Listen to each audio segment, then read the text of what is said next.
Hey, good morning, everyone, or evening for those of you, as you noted in chat. Oh yeah, so I wanted to mention today I'm trying something a little different with the audio quality.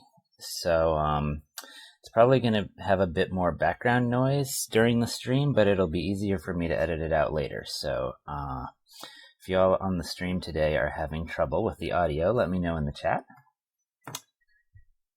So let's see, what do we got today? So today, what I wanted to look at is, this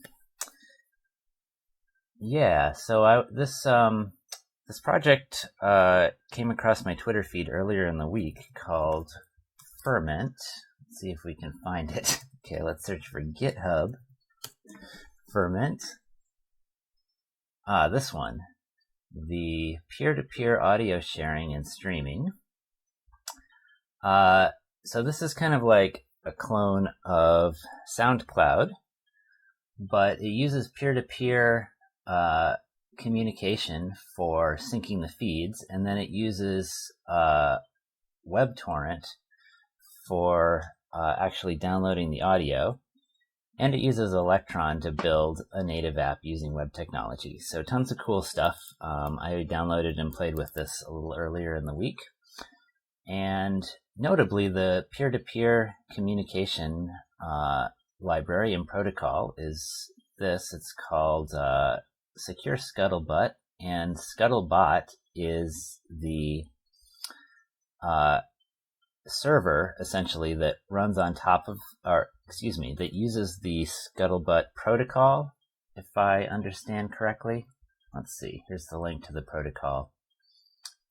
Yeah, Secure Scuttlebot is a database for unforgeable append-only message feeds that's also peer-to-peer, and you can optionally encrypt messages as well. So, since this is basically just an event log store, I thought it might be a good fit for playing around with Elm, and we could make some kind of Elm app that when it produces messages, it logs them to the Scuttlebot store, and then we basically have a peer-to-peer distributed event log for persistence of our data. So that sounded really cool to me. So I've played around with Scuttlebot just briefly, so we'll kind of be learning a lot as we go today. Hopefully that'll be interesting for y'all. And oh yeah, I'm also going to be standing up a public Scuttlebot a little bit into the stream, so hopefully y'all can play along and connect and sync with the bot, and we can maybe have some audience participation today through the Scuttlebot system. So yeah, I'm excited about all that. Yeah, before we get into that though, I did want to talk briefly about a lot of the stuff that's been going on this past week. It's been emotional for a lot of people, myself included. Notably, one of the American presidential candidates has been promoting, I guess, the idea of raping women and sexually assaulting women and defending behaviors like that. Which, it just blows my mind, first of all, that someone who aspires to be a leader would be able to have that mindset. So I wanted to talk a little bit about some of my own experiences related to this, because I feel like this is an area where especially a lot of men and white men as well don't see a lot of the discrimination that happens and the effect of a lot of the things that go on that women in particular have to deal with on a day-to-day basis. And you can kind of see some of it exposed in the media last week. So yeah, a big hobby for me used to be swing dancing, and there was a big to-do early in 2015 when a swing dancer who I actually knew personally came out and wrote a blog post describing a sexual assault that had happened to her, that one of the leading international swing dance instructors had perpetrated against her when she was younger. And after that came out, there was like a whole slew of other women who reported similar incidents, ranging from mild sexual assault to actual intercourse and rape in several cases. And that was kind of the first time that my eyes, I guess, were open to the prevalence of sexual assaults and rape in our culture, and the fact that for men and for people in power and a position of authority or celebrity, how we are very quick to overlook and let things slide, especially as the media coverage of the event goes into the past. You've probably heard in the news about instances like Bill Cosby and Woody Allen, and sexual assault allegations that were brought against them. But there are tons and tons of other examples that people don't even think about very often. An interesting example that I found recently was Sean Connery from the James Bond films, and a quote that he made in 1965, a long time ago, saying, here's his quote, "I don't think there's anything particularly wrong about hitting a woman, although I don't recommend doing it in the same way you'd hit a man. An open-handed slap is justified if all other alternatives fail, and there's been plenty of warning, yada, yada, yada." Yeah, and there's another quote from him later in an interview, like 20 years later, where he's saying essentially the same thing. "No, I haven't changed my opinion," he says. "No, not at all. I don't think it's bad. I think it depends entirely on the circumstances." And I was trying to do some research this morning. I haven't found ever that he has apologized or retracted or changed his opinion in any way, which is shocking to me. And Sean Connery, I guess if you're watching, I challenge you to man up and apologize for your past statements and make a commitment to making the world and our culture a safe place for women in the future. Yeah. So yeah, what I would encourage people to do is educate yourself about the situation and to not let it slide. Do what you can to hold people accountable, and celebrities in particular, I think, are a good case. It's kind of an interesting question, particularly in the case of Bill Cosby, where, like, the Cosby Show is notable for improving the cultural perception of Black people in America. But now, as a result of the sexual assault allegations and his feelings about that, it's kind of like a part of the culture that has been tainted. So I don't know. There's a philosophical debate about divorcing the work that people create from their personality, but I guess my feeling at the moment, in this day and age, there is so much media and content available that there's no reason not to try to remove yourself and ignore people with personalities and perpetuating viewpoints that are unacceptable. So yeah, I guess that's what I wanted to say on that topic for now. So let's all take a deep breath. And try to keep some of those bigger issues in the back of your mind. Reflect on them occasionally, and be ready when they come up in cases that are relevant to you and people that you know. Like, be ready to step in and support people in an appropriate way, and give feedback and shut down conversations that are inappropriate. I think that's the skill that men in particular need to step up and learn to do more of, is intervening and like ending conversations that are starting to slide in the wrong way and give the wrong impression of what is acceptable.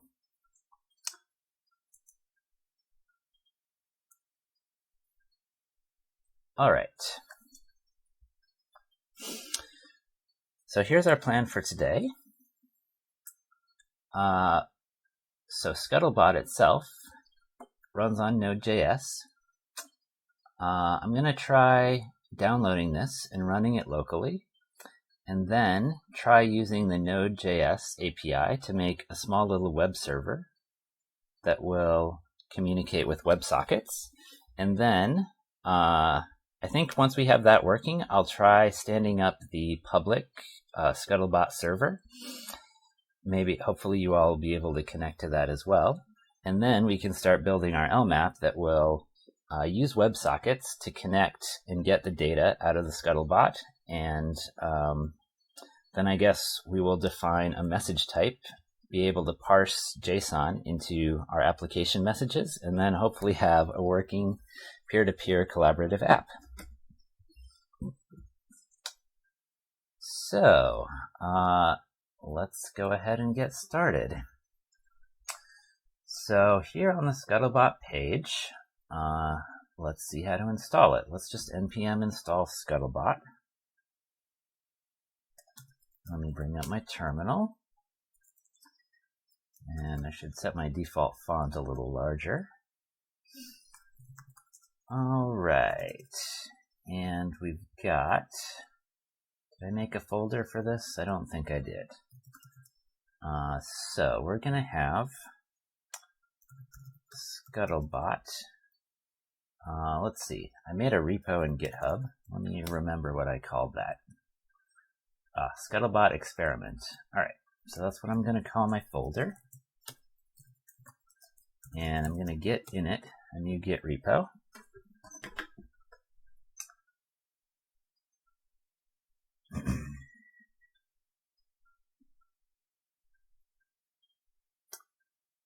Then, all right, I'm going to take another second to calm down about sexual assaults in our culture. All right. Okay. So I'm going to copy this command. Actually, like I've mentioned in past episodes, I don't like using this -g. I'm just going to npm install Scuttlebot. So what -g does is installs it globally in your home directory, or in the .npm folder in your home directory. Without the -g, it's going to install it in the node modules folder inside of the current directory.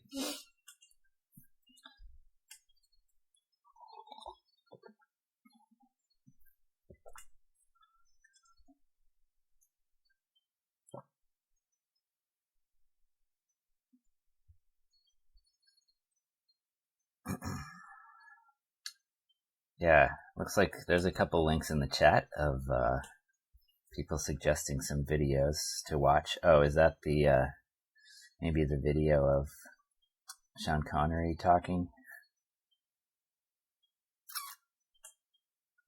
Anyway, I will check out that link later.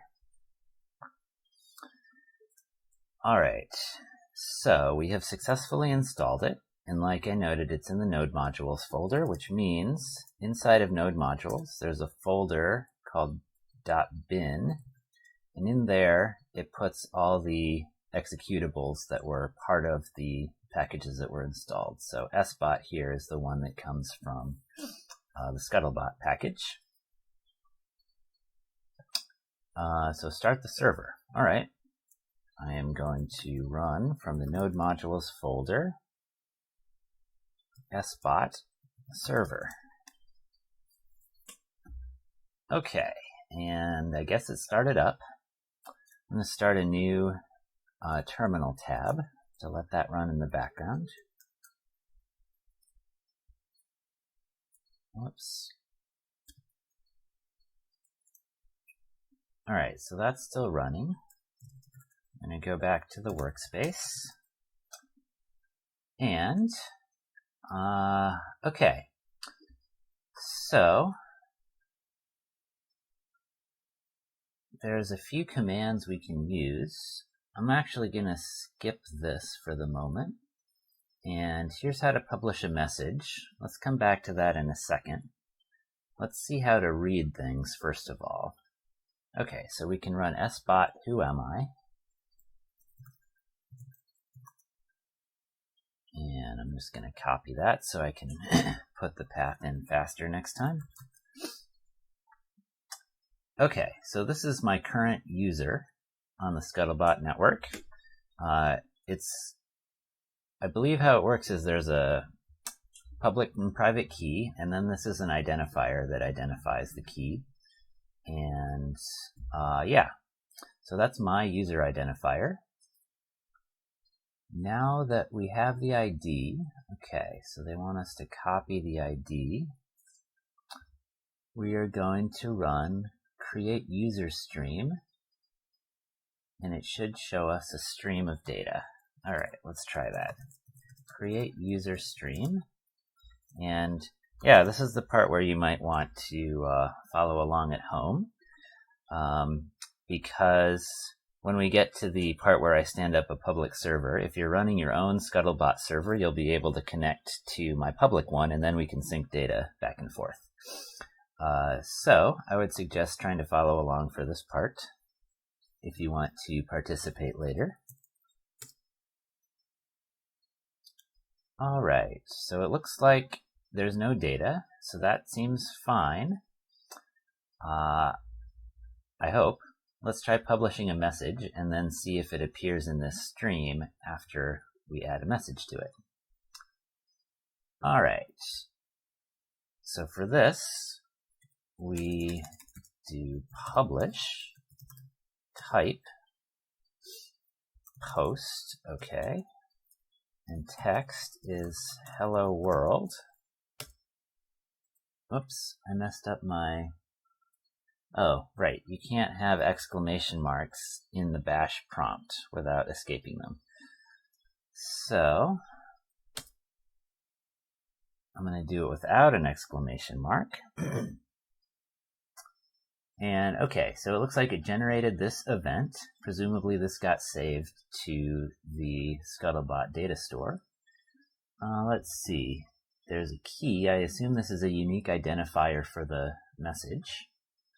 And here's the value. There's no previous. Right, so you can link messages to previous messages to kind of have a dependency graph in terms of causality. Author, so this is my ID. Yep, that matches. Okay, so that's my ID. Sequence number. This, I believe from what I read yesterday, this means this is the first message in my feed. There's a timestamp. Okay, there's, I guess this is the hash protocol, I guess presumably that determines what the signature is. Or maybe it determines what the key is. I'm not sure what the hash algorithm is used for. And here's our content. Okay, we made a message of type post and we put text in it. And from what I understand, the Scuttlebot messages, the only requirement is that they must have a type, which is a string, and then you can include any other JSON data that you want, as long as there's a type, which is a string, and then you can stick any other JSON data in the content. Cool. So I have successfully published a message. Let me try publishing another message. I'm going to try publishing a message of type test. Okay. So here it is. And then let's see if we can read this all back now. I'm going to use this create user stream command and hopefully fetch the feed for this user, which is myself. Cool. Yeah, here's the hello world, and here's the test message. Great, so that looks like it's working. What next? Yeah, alright. I think what I want to do next is try standing up a public Scuttlebot server so that you all can connect to the same server and share messages, and you can try doing that while I am building the WebSocket wrapper. So let's try standing this up. I am going to be using DigitalOcean, which is a cloud computing service. It's notable as being simpler and I believe cheaper than AWS. So let's see, I think I'm already logged in. I made an account the other day. So once you create an account and log in, you can create droplets, which are essentially servers. Let's see, so Ubuntu, that sounds fine. Okay, I'm going to try the smallest size, which is 0.7 of a cent per hour. I'm going to shut this down after the stream, so that should be like 3 or 4 hours. So this will be costing me a few pennies. Let's see, data center region. I guess I'll pick a San Francisco region. And then SSH keys. I've added one already. If you don't have SSH keys set up, I guess that's a topic for another time to talk about. But also, once you create the droplet, you can go into the settings through the web console and have the root password reset and emailed to you, so you can use that to log in if you don't know enough about SSH keys yet. Alright, so let's create this. So now they're provisioning a new server and instantiating that.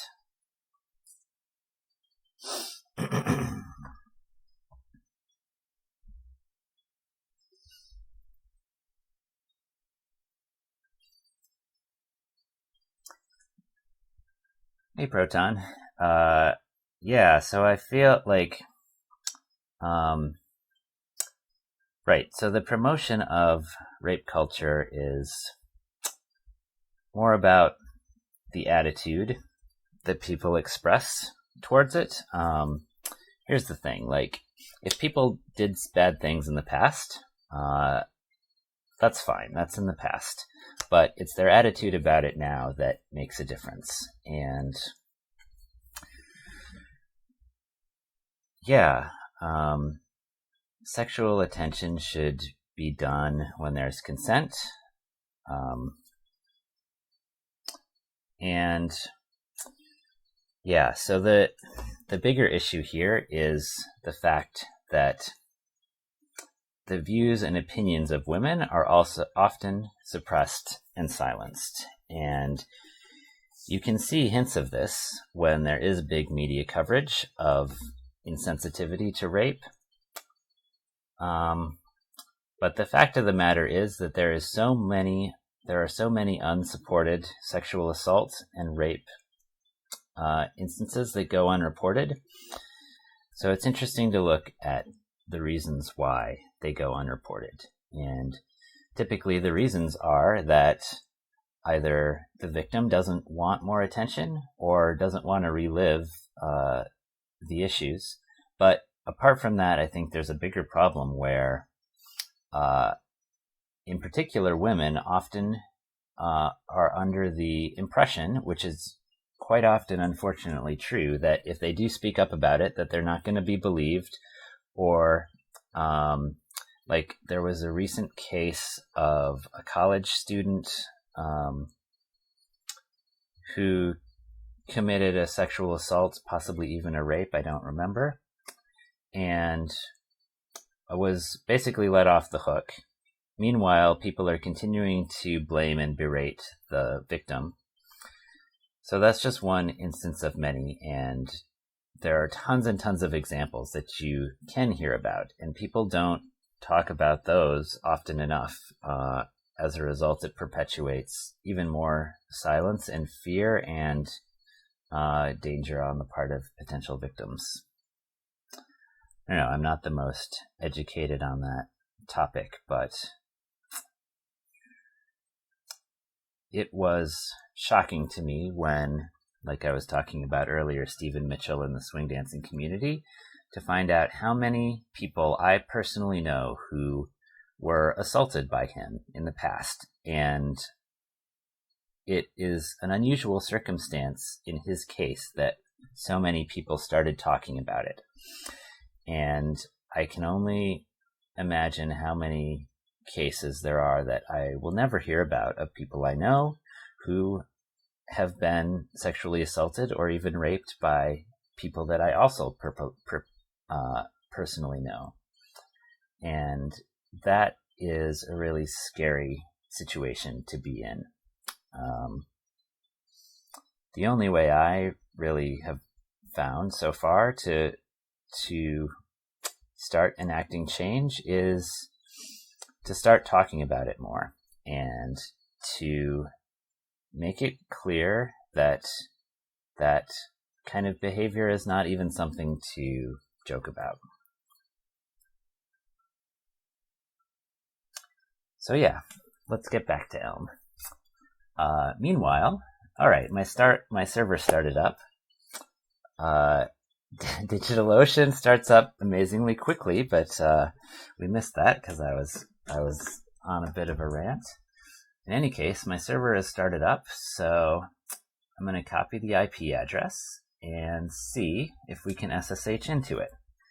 And what I like to do for SSHing is start up a new terminal window, and let's see, change the colors. Can we switch to that one? There we go. All right, so this black terminal will be our DigitalOcean console. So I should be able to SSH to the root user at that IP using my SSH key. Cool, and it worked. I'm now logged in. If you are trying this yourself and don't have an SSH key set up, you can go into the instance here, go to Access, and click this Reset Root Password button, and it'll restart your instance. It takes a minute or so, and it'll email you the new password that they set for the root user. But I would encourage not leaving it set up that way for long. The SSH keys are much more secure, so you should learn a bit about that if you don't understand them already. All right, so here we are in our server. So let's go back to the Scuttlebot documentation, and I believe they have a page about starting a server. Let's see, is it in advanced? No, in the social section. Okay, so I'm going to look in this join a pub section. Yeah, here we go. Okay, so we're going to be creating a pub. So get a public server. So we just started up this Ubuntu server on DigitalOcean. All right, I am going to, in this case, I guess I will use the -G installation since nothing else is happening on this server other than this. Oh, and we don't have npm. Right. So let's first install Node.js on DigitalOcean.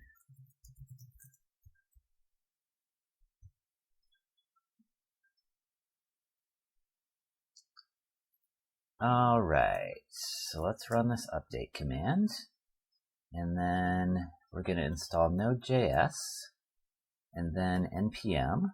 Okay. I happen to know we can combine these into one command just by specifying them both.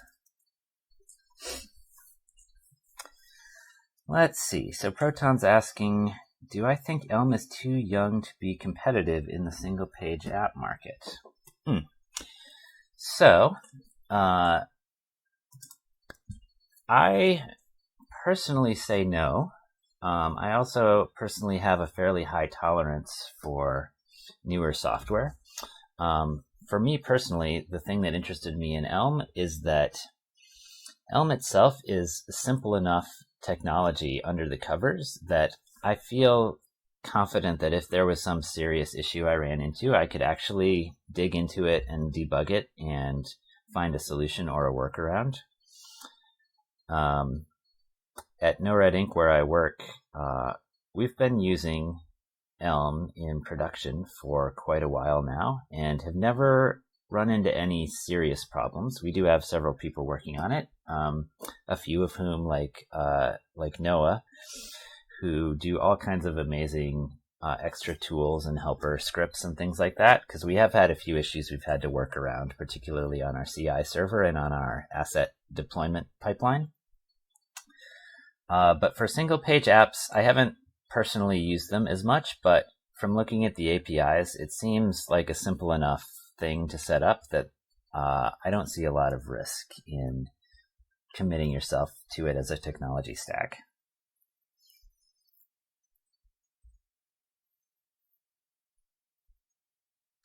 All right, so it looks like Node. Let's see, is Node installed? Oh, okay. I guess we have to install this legacy command line wrapper. Okay, so we installed three things using apt, Node.js, npm, and this Node legacy thing, which apparently just installs the Node command line command. Okay, so now let's try npm installing Scuttlebot.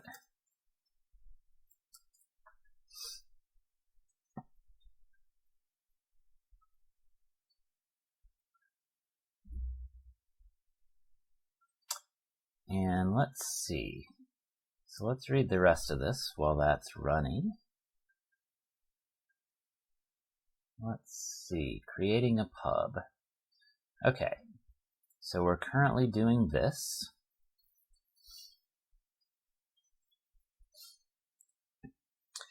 Yeah, so Proton,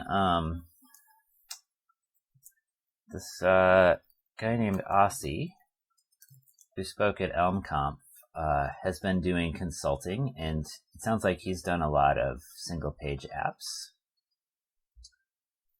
Let's see if I can find his talk on YouTube. Yeah, this one, Beyond Hello World and To-Do Lists. He talks a little bit about his work experience using single-page Elm apps for consulting work that he's been doing.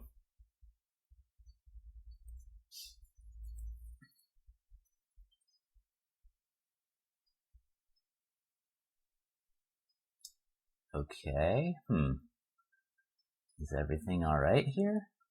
I'm seeing these errors, but it looks like it's still building stuff. Okay, the fun times we have back in JavaScript land. And yeah, Rolograph, if you've started up a Scuttlebot locally, as soon as I get this public one working on DigitalOcean, I'm going to generate some invite codes that you all can use to connect your own local Scuttlebot to this public one, which in turn mine locally will connect to, so it'll all be a connected network.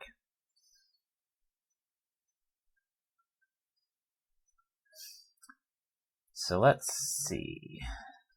So here they're just suggesting to make a script. I'm actually going to stay logged in to the DigitalOcean instance throughout. So it looks like we just have to tell it the host name, which in my case is just going to be the IP address, which we have here.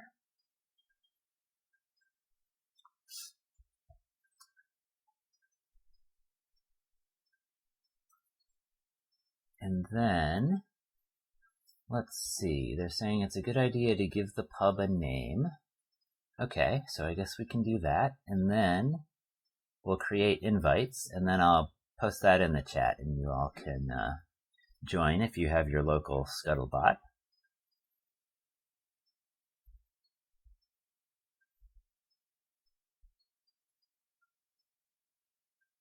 I'm surprised how long this is taking. What is it building? This is building level DB from source in here. Okay. Well, while that's continuing to build, let's take a look at what we want to do from the Elm side. So I'm going to go ahead and run elm make here just to make my initial elm package.json and start up Atom.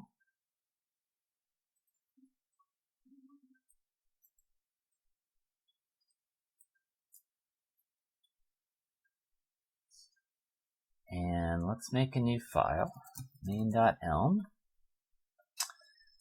And let's kind of plan out what we're going to want here. So, we're going to want a way to save a message.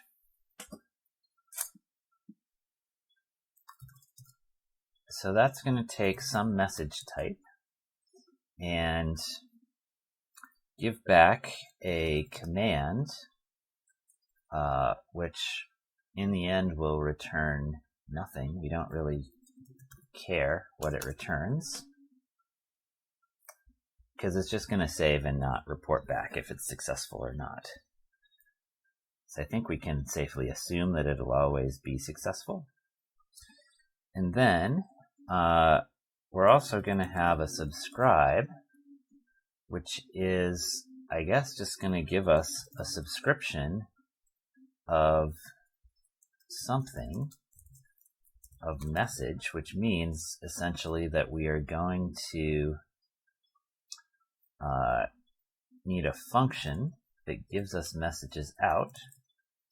And this, I think, is going to give us JSON.values coming from the Scuttlebot server. So actually, maybe what we want to send here is a JSON.value, just to kind of be parallel here. And we'll just write this in the more standard way. So this is actually, let's call this module Scuttlebot. And Scuttlebot, the actual Scuttlebot can do a lot more and like querying in different ways. But I think for our purposes, this is all we're going to need for the moment. So I think this is the API we want to implement. It sounds reasonable to me. And Elm format doesn't like that. Okay, cool. And let's see. Oh, I guess this finished. I guess this was just background output? Huh. I don't know. I'm not going to try to diagnose how NPM builds native packages. So let's see if we have the sbot command. Cannot find sodium. Did this fail? No manifest file. That doesn't sound great.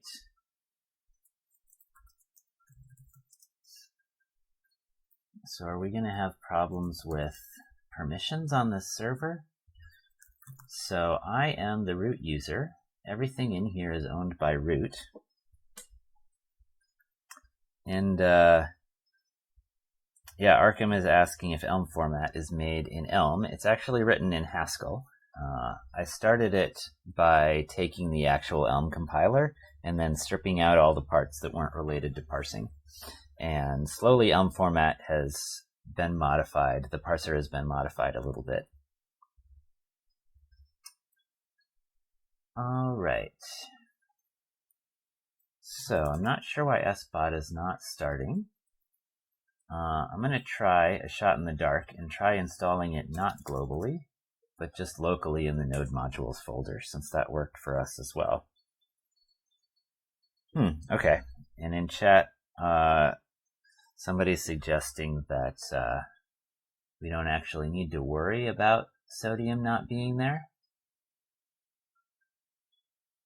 All right, I'll let that run in any case. So back to the API we want to build.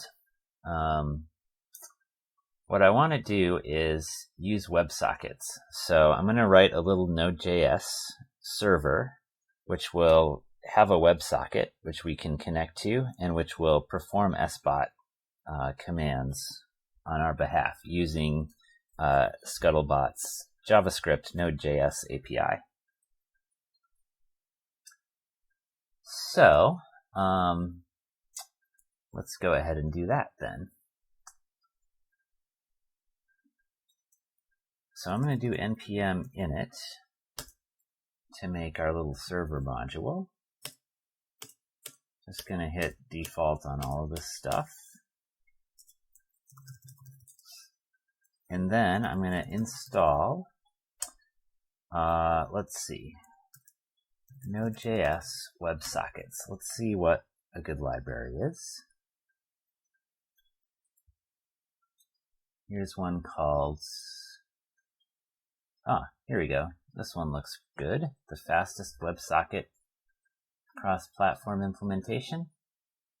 Okay, let's try this. And here we go. Okay, so back on my DigitalOcean instance, it looks like the install worked. So now I'm going to run it out of this local folder, SBot. It still has the same problem. All right, so I'm just going to try running SBot server then. Oh, and it starts up. That's weird. I guess there's just some bug that throws a random message if you don't run it with command line arguments.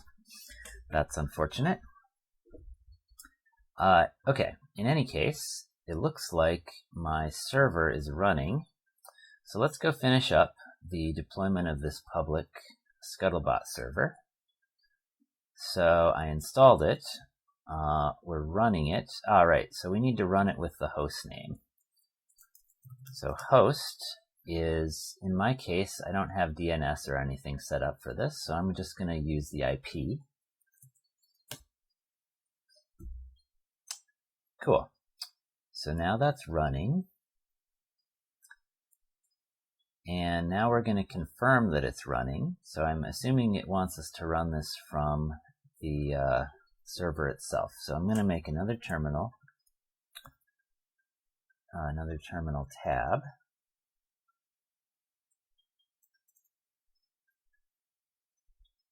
And SSH again to the same IP.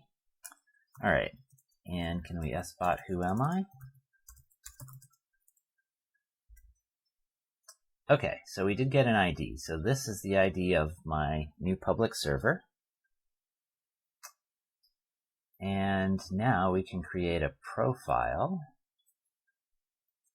So let's try that. And the ID is going to be this for me. And this is going to be the ElmLive demo pub.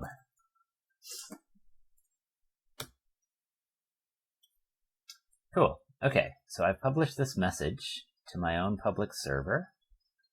And now we can create invites, which I can share with you all, so your local servers can connect to this pub server. And let's see, how does this work? If you want to let a single code be used more than once, okay. So, I'm not sure how many of y'all are watching. So I'm going to try creating 50 invites. And here's the code. So let me see if I can connect to this from my local one. And if that works, I'll paste this code in the chat. And you all can connect your Scuttlebots to it.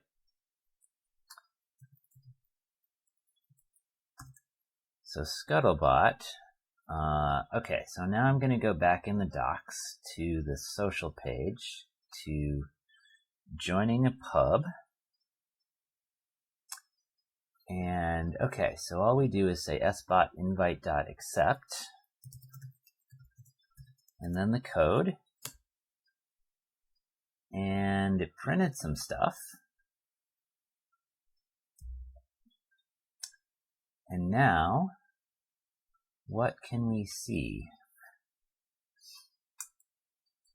I think there are some other SBot commands that we can look at. I'm going to try to just run this by itself. Okay, so if we see friends.all, okay, so this, whenever you join a pub, you basically become friends with the pub and vice versa. So we should be seeing that one of these IDs is mine and the other one is the pub's ID. So let's see. If I run sbot who am I again. Okay, so let's see, they both end in the same thing. Zim plus Zim. So this one's the pub's ID. And then this one should be my ID. Let's double check that.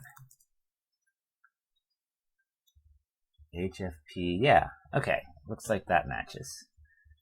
Cool.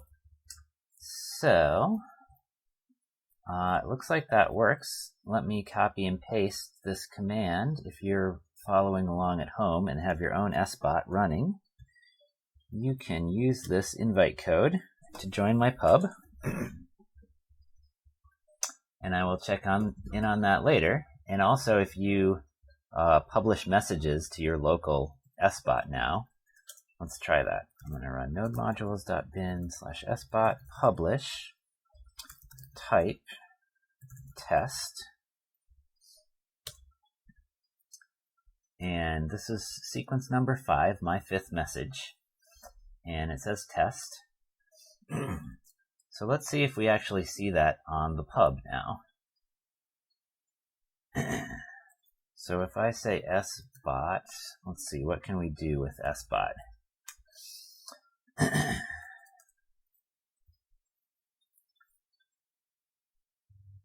So we can create feed stream. Actually, yeah, create log stream. I'm going to try that one. And yeah, here is my most recent message. Cool. So if y'all publish messages on your local SBot and connect it to my pub, then it should get mirrored here. And I'll check in on that a little later.